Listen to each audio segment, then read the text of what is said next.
Welcome back, everyone. This week is all about pastels, found words, and tags. So let's talk pastels. Here's a collection of what I've got, and as you can see, I don't use them all that much. I love them. I love what I see when other artists are working with them, but for some reason, I just need to change that. So let's break it down. Hard chalk pastels are intended for non-permanent artwork and crafts. They're made of cheaper pigments that are not archival. Think of your typical classroom or sidewalk chalk. Then you have soft pastels that act and feel like chalk, but its composition is much different and it's more of your artist grade medium.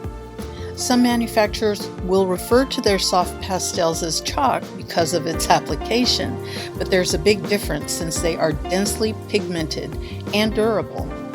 They come in several levels of hardness and softness, and they also come in pencil and pan form. Oil pastels are completely different, and like soft pastels, there are so many brands to choose from. And did you know that you can choose between oil or water-soluble ones as well? Oil pastels never truly dry, so that's what I find tricky about working with them. But if you're the mixed media, adventurous type, I'm sure you'll find all sorts of different ways to use them. To get started with this week's project, I pulled a variety of painted paper scraps, some tags, adhesives. You can use a glue stick or gel medium, and some gesso. If you don't want to work on a tag, feel free to use mixed media paper as your base. I'm going to veer from your typical pastels and use Tim Holt's new Distress Mica crayons because, first of all, I fell in love with the shimmer of these colors. Aren't they great? Now, distress crayons are smooth and water reactive like pastels, but these blend easily. You can also mix them to create new colors, and they won't smudge like oil pastels. They actually dry to a certain extent. Just let them air dry, set them aside, and if you don't get them wet after application, they will just stay put, which I really love about these. And if you don't have the new distressed crayons, of course you can use the original colors as well. I decided to gesso my tags for a couple of reasons. I wanted to protect the surface since I'll be using water, and I want the colors to pop, even though I don't know how much of the tag will be collaged. It might not make sense right now, but you'll see as we go on. I also forgot something. You know, if you don't want to use painted papers or you feel you don't have enough, use magazine images. These two are, one's Free People and the other one is Anthropology. And what I like about these magazines, or catalogs rather, is that the paper is not so shiny.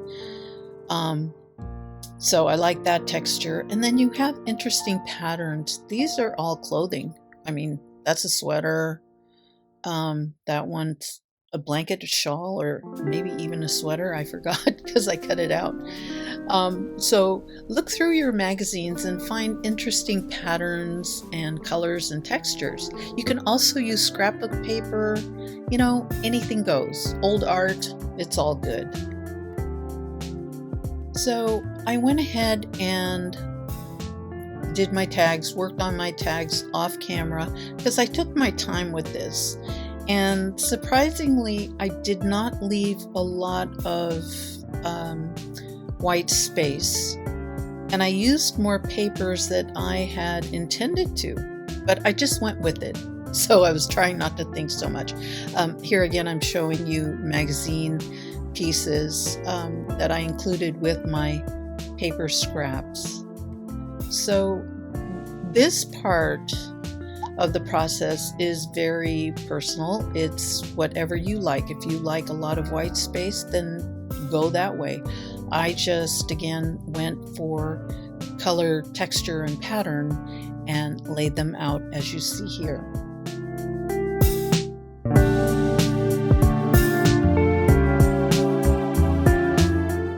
So the next step is to put down a layer of gel medium all over the tag. And I decided to try something new for me, which is the Distress gel medium. And it's, again, if you don't have this, use what you have, but I thought it would be fun to try, and it's really nice.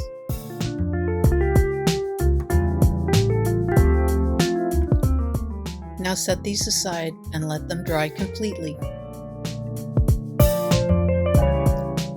I'm also going to use stencils, but we need to pay attention to what kind to use. Look for stencils with open areas that allow for contrast. You'll see what I mean in a few minutes, but here are some examples. And by the way, you can use any size of a stencil. I stuck to 6x6 here, but you can definitely use larger ones for this technique.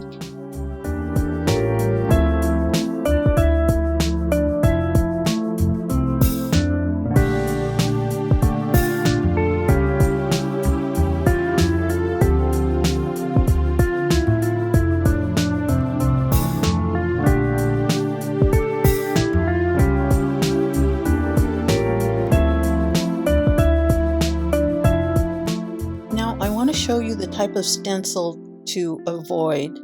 I love this one. I love the little dots, but it's too detailed and too small for this next step. It's not the best to use with this process.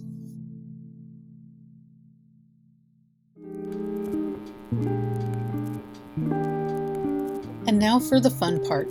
I'm starting with marks using a Stabilo Carbothello, hope I'm pronouncing that right, pastel pencil, and it's from a big set of 60 colors. I don't see a name for it, but it's stamped 726 if that helps. These are so wonderful. It's just like using a soft pastel in pencil form. I don't know if these marks will show up at the end, but you and I know they're there. Also, pull colors that coordinate with your papers. And sure, my tag is busy enough, but honestly, I am winging it and being curious about it all. And if you prefer to use just one or two colors, that's fine too. I'm going to apply the crayons in random patches throughout the tag, and they glide right on, and I'm sure that's due in part because we put a thin layer of the collage medium.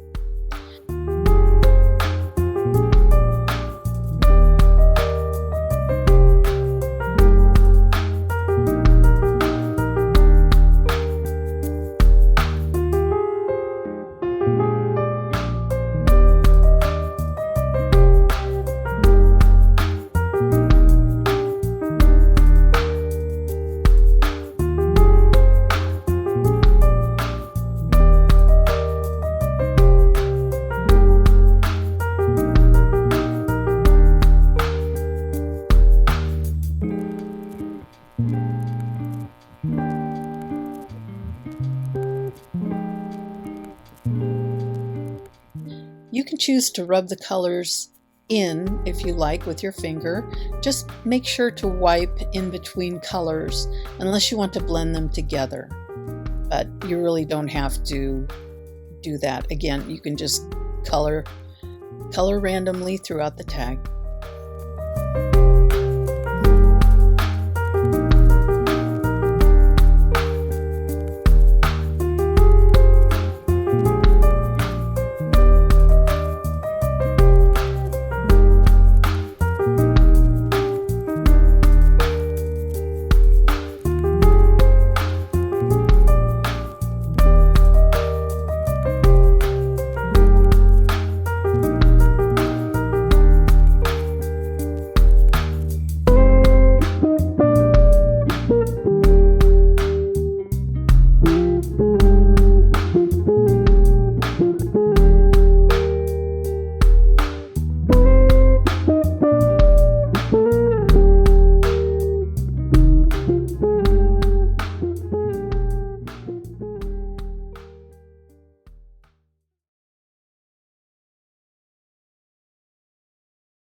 the stencils.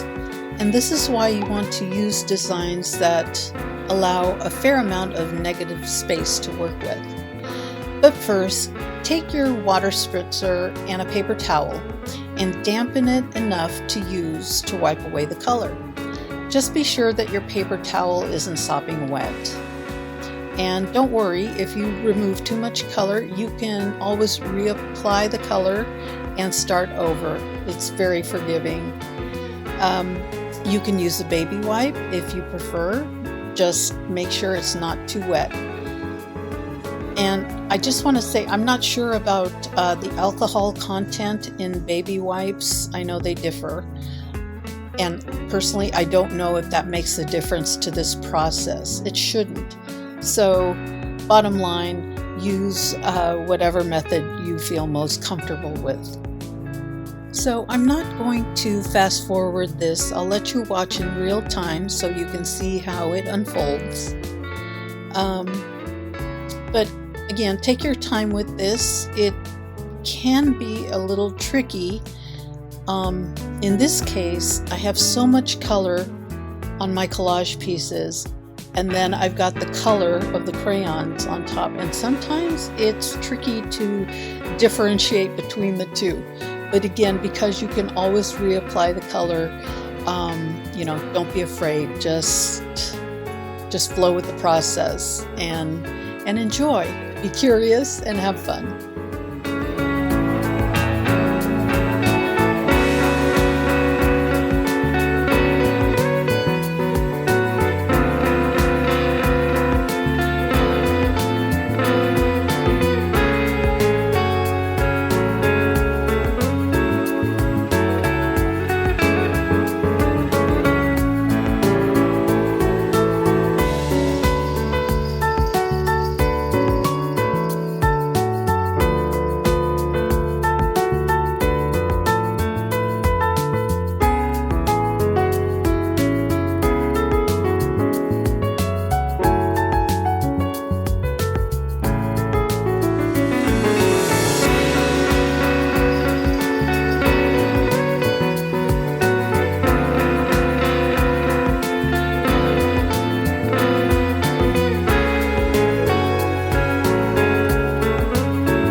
I'm calling this one done, and yep, it's still very busy.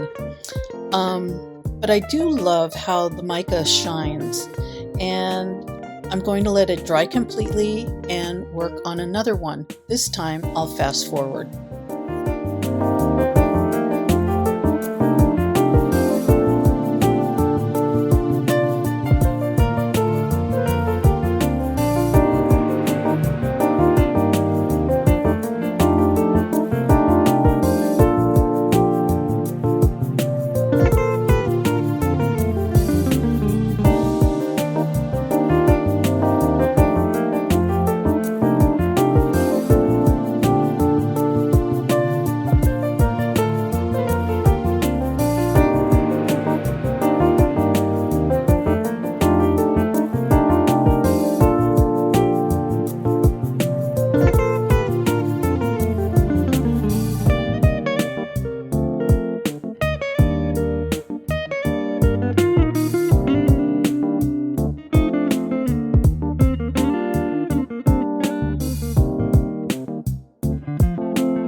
so I'm calling these done, and I'm gonna let them dry while I figure out how to finish these tags.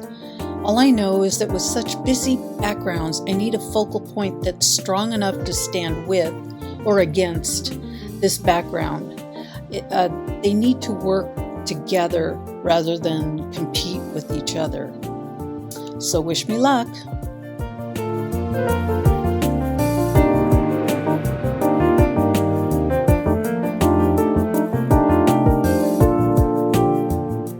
And here's the result. It took a hot minute before I realized that these paper dolls, also by Tim Holtz, are the perfect fit. For the small one, I used one of my favorite stencils by Kristen Peterson of Altered State Studio in Payne's Gray acrylic paint. And I love how translucent it turned out, and that's probably due to the collage medium that we used. Because I did apply the paint full strength, quote unquote, with a makeup sponge. But I love how it turned out. And for the larger tag, I really lucked out. This green branch was in the bin with the paper dolls, and I love how it allows your eye to rest on this busy background. I made it a while back with a Dina Wakley stamp and her scribble sticks. And remember that bright orange background that I was worried about, that collage element? Well, it's covered up, and that is okay. I think just the right parts are peeking through, and I'm really happy with the way this one turned out as well. So I hope you agree that everything worked well together, and if you decide to try this out, please be sure to tag us. And I want to thank you so much for watching. As always, it really means a lot. And till next time, take care and see you then. Bye.